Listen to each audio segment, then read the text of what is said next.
Good morning, YouTube. Akira2805 here. Back again for another exciting Transformers review. I have here with me today on this fine, bright, shiny morning Transformers Generations Megatron.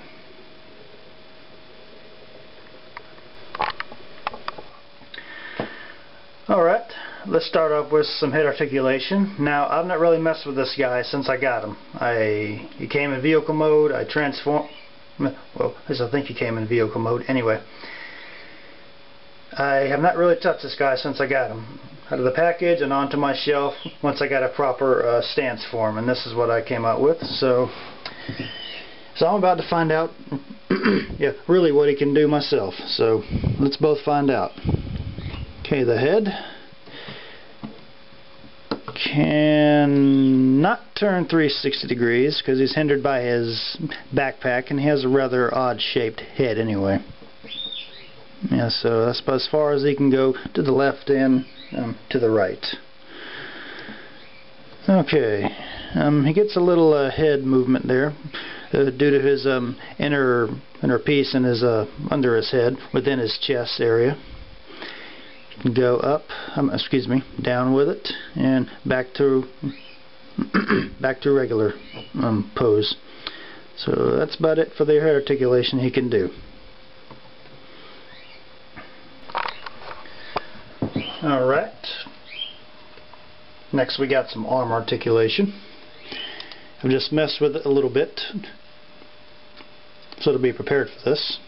His arm can do a 360 degree turn, no problem. It's on a ball joint and a hinge. Allows him to do that number. Go. His arm can't really come out much farther than that. So that's pretty much all he gets from that little thing right there. His arms cannot also swivel back and forth.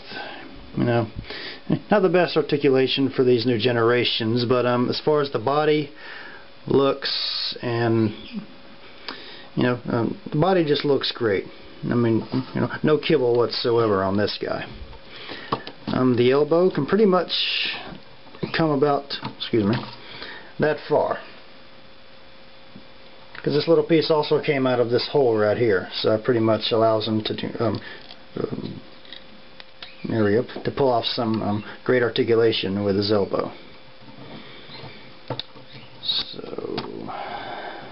there we go for that one. Okay, on to torso and waist articulation. He really has nothing. I've already checked this.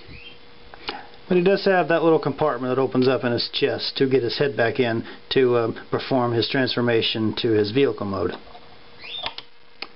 That's about it, really. He can't turn at the waist, he can't pivot at all. He's on pretty much nothing. It's just a fixated piece. One big piece. So let's convert this to a leg articulation, shall we? Okay, his legs can come out that far. Pretty impressive. There we go. That was him, not me, I swear. His legs can rotate 360 degrees, but you have to bend the knee slightly to get it past his crotch area, and that little kneecap, knee guard, kind of in the way too. But just slightly bend his knee a little bit, and he is capable of pulling off a 360 with his lower part of his leg. He can go that far out. It's on a ball joint, so it's no really problem. He could even do a little bit higher, actually. You can pretty much do a kick straight up. Get that little, let me adjust it, yeah. Pretty much do a kick straight up. Pretty impressive, if you ask me, because there's nothing really in the way of this. The same goes with the back.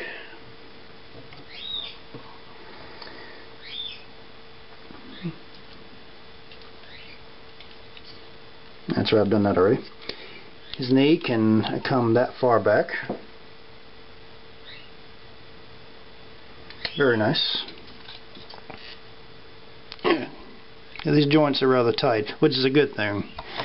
With him anyway. I'm not Not really sure if any other generation's transformer comes with this type of joints, but the foot can pretty much go back into his, if I can hold him right, his foot can pretty much go that far into his leg, which is pretty much getting it ready to transform.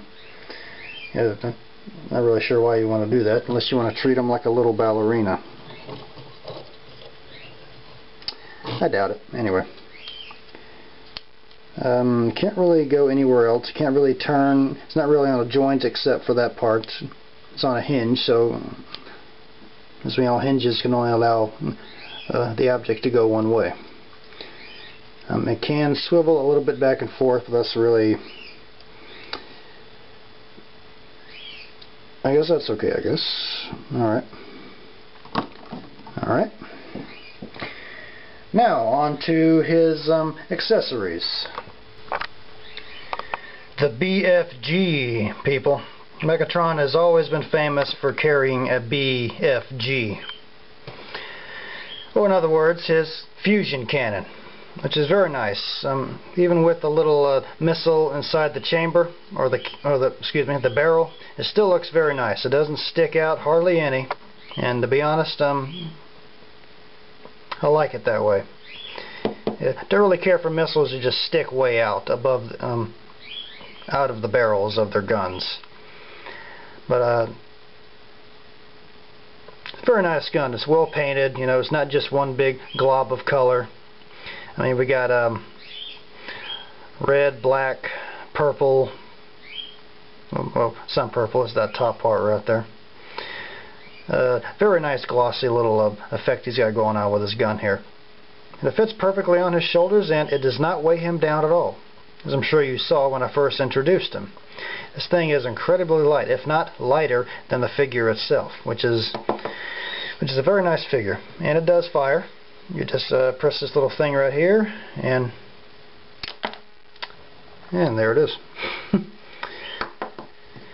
Well, I guess that about does it for his accessories. Final thoughts. But before I move on to that, I would like to point out something I accidentally left out in the arm articulation part. The arm section below the elbow can rotate 360 degrees. No problem. And it has a little latch right here which allows you to put the fusion cannon on either arm. Yeah, it all comes down to the fusion cannon in the end, which I will mention very soon. Now, final thoughts. For being such a great figure for deluxe size and newer parts, newer ideas put into the creation of these new deluxes, be honest, I think Hasbro is getting a little better. Especially with his weapon here. Now, one would think as big as that is, it would weigh him down, but it is not. I'm sorry, wait. Let's get him rolling here. I mean, for a cannon, well, I already mentioned that, but no, it does not weigh him down whatsoever. You can stick his arm straight out. It will not weigh it down whatsoever. Like I mentioned before in the accessories, this cannon weighs less than he does. Yeah, so it doesn't hit the backboard. There we go. This is a very great figure. And this form of Megatron will be found in the PS3 game, along with most of the other systems. It's the Transformers War for Cybertron, which is a very great game, by the way. It is like one of the best, if not the best, Transformers game I have seen or played in a very, very long time. I'm not even going to mention the Transformers movie games. They sucked. Or at least the first one did. Second one, I wasn't even going to waste my time on after playing the first one. I did not enjoy that game, not one bit whatsoever. So if you want a good Transformers game, buy the War for Cybertron game for any system you have. Either way, it'll be much better than those movie games.